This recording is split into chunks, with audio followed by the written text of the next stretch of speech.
guys, this is Krishna Pardev. I welcome you all in your favorite YouTube channel English अध्यापक Krishna sir. दोस्तों, जैसा आप इस screen पर देख रहे हो कि आज हम इंग्लिश ग्रामर के, इंग्लिश कम्युनिकेशन के बहुत ही महत्वपूर्ण टॉपिक को डिस्कस करने जा रहे हैं। And the name of this topic is marginal model.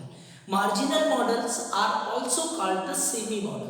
So दोस्तों, इस वीडियो के माध्यम से मैं आपको क्लियर कराने जा रहा हूँ कि मार्जिनल मॉडल्स क्या होते हैं, इनकी इंग्लिश में क्या उपयोगिता होती है, कौन कौन से मार्जिनल मॉडल्स होते हैं और कॉमन एरर्स में किस तरह के क्वेश्चंस बनते हैं जिसकी वजह से हम कई बार मिस्टेक करते हैं।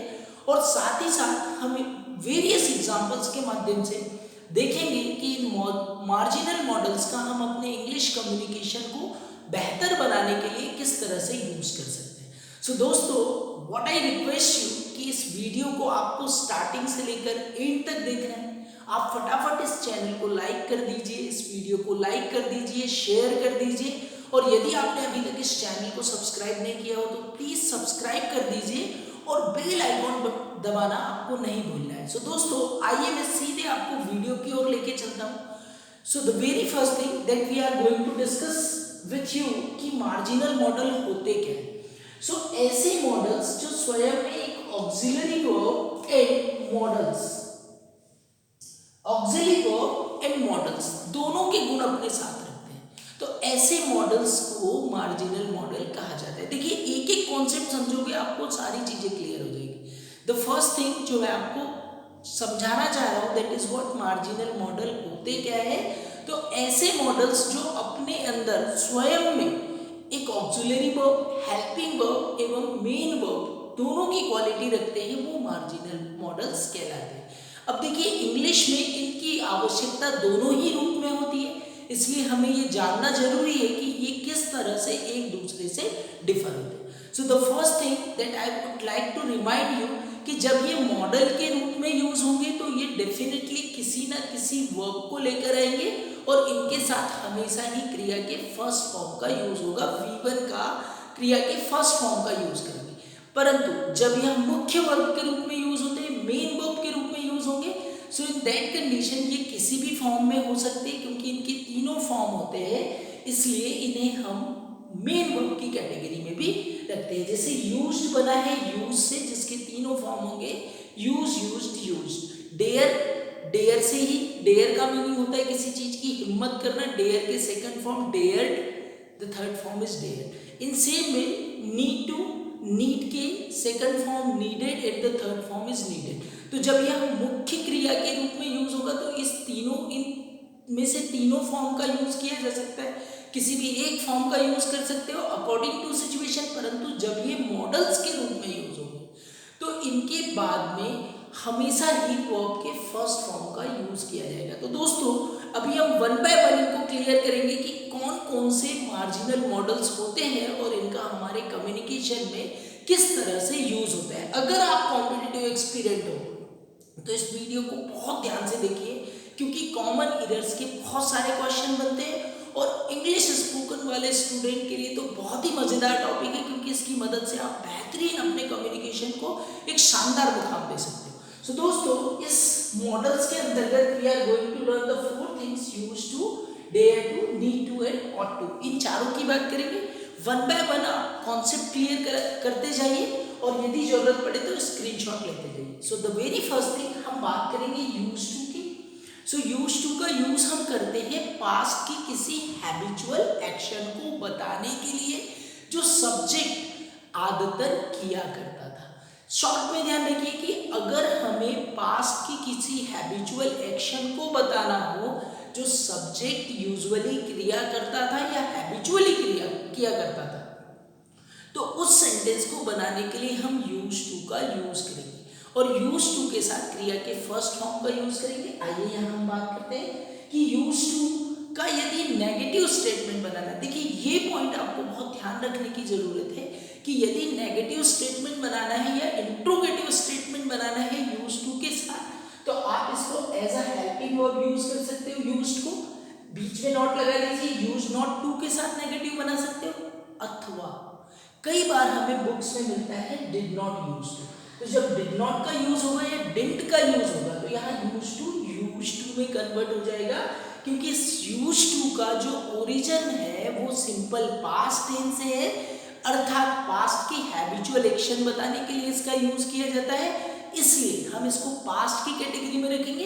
यदि नेगेटिव या इंट्रोगेटिव बनाना है तो हम यूज्ड को directly as a modal use कर सकते हैं, या डिड नॉट के साथ जब प्रयोग करेंगे तो यूज का ही प्रयोग करेंगे, ना कि यूज्ड का। एग्जांपल देखिए, the things will be crystal clear. सबसे पहले फॉर्मूला समझते हैं कि for affirmative sentence that is subject then used to then V1 plus object का यूज किया जाता है। सेंटेंस देखिए कि they used to live together, वे एक साथ रहा करते थे, वे एक साथ रहा करते थे, they used to live together. I used to play cricket, मैं क्रिकेट खेला करता था, अभी नहीं खेलता हूँ। इट मीन्स ऐसी एक्शन जो पास्ट में किया करते थे परंतु अब नहीं करते हैं, उनके लिए हम किसका यूज करेंगे, यूज्ड टू का। I used to play cricket, मैं क्रिकेट खेला करता था।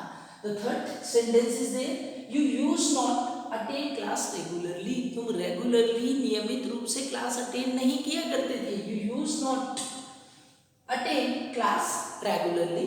The next is what, he did not use to come late, वह क्लास में लेट नहीं आया करता था। देखिए यहाँ पर हमने यूज नॉट का यूज किया और यहाँ हमने डिड नॉट का यूज किया और दोनों ही सेम मीनिंग दे रहे हैं। So here is what, he did not use to come late, वह लेट नहीं आया करता था।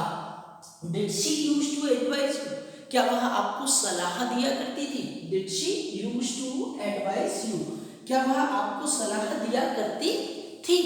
ओके, सो इस तरह से हम क्वेश्चन भी बना सकते हैं। यू कैन सी कि used Ram to live alone, क्या राम अकेला रहा करता था, क्या राम अकेला रहा करता था। तो इस तरह से जब भी हमें किसी पास्ट हैबिचुअल एक्शन की बात करनी हो तो हम यूज्ड टू के साथ सेंटेंस। I used to study a lot, मैं खूब पढ़ाई किया करता था। Used to, okay, I am used to take coffee, मैं कॉफी पिया करता था पर अब नहीं पीता हूँ। तो इस तरह से हम यूज्ड टू का यूज करेंगे। आइए दोस्तों, अब हम डेयर टू की बात करते हैं। सो डेयर टू, इसका यूज किसी एक्शन को करने की हिम्मत अथवा साहस को बताने के लिए, किसी काम को करने की हिम्मत या साहस को बताने के लिए हम डेयर टू का यूज करेंगे।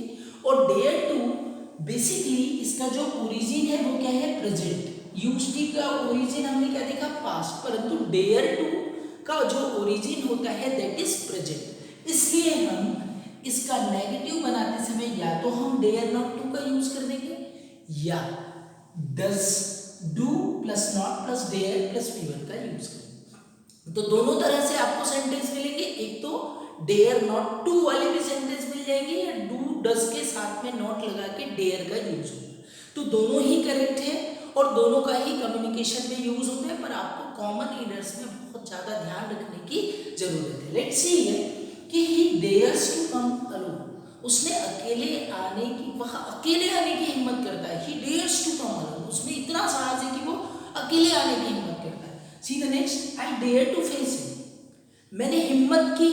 Okay, I dare to face him, मैं उसका सामना करने की हिम्मत करता हूँ, मैं रोज उसकी का सामना करता हूँ। so in that condition, okay, see the next, how dare you to touch my mobile, आपकी हिम्मत कैसे हुई मेरे मोबाइल को छूने की। How dare you to touch my mobile, तो यहाँ पर भी हमने एज अ मार्जिनल मॉडल इसको यूज किया। See the next one, he dare not to live there alone, he dare not to live there alone, वह वहाँ अकेले रहने की हिम्मत नहीं करता है, वह अकेले वहाँ रहता ही नहीं है क्योंकि उसके अंदर हिम्मत ही नहीं है वहाँ रहने की। सी द नेक्स्ट सेंटेंस कि how dare you to enter my room without my permission, how dare you to enter my room without my permission, मेरी बिना अनुमति के आपकी मेरे रूम में प्रवेश करने की कैसे हिम्मत हुई।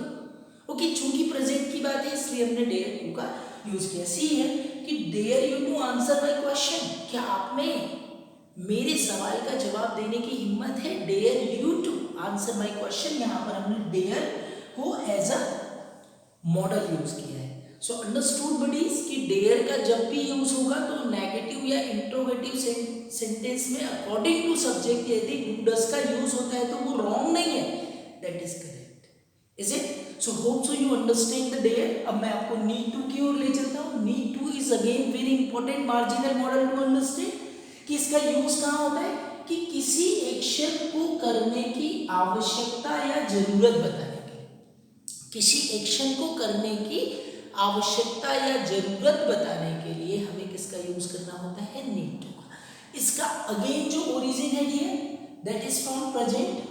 तो हम नेगेटिव या इंट्रोगेटिव बनाते समय दो चीज का ध्यान रखेंगे कि यदि नेगेटिव बनाना है तो हम नीड नॉट टू का भी यूज कर सकते हैं या हम डज डू नॉट और नीड टू का यूज कर सकते हैं। अंडरस्टूड ना? अकॉर्डिंग टू सब्जेक्ट आपको डू डज का यूज करना है, नेगेटिव या इंट्रोगेटिव बनाते समय इसका हेल्पिंग वर्ब के रूप में यूज करना है and on the basis of that you make the sentence. What is the formula?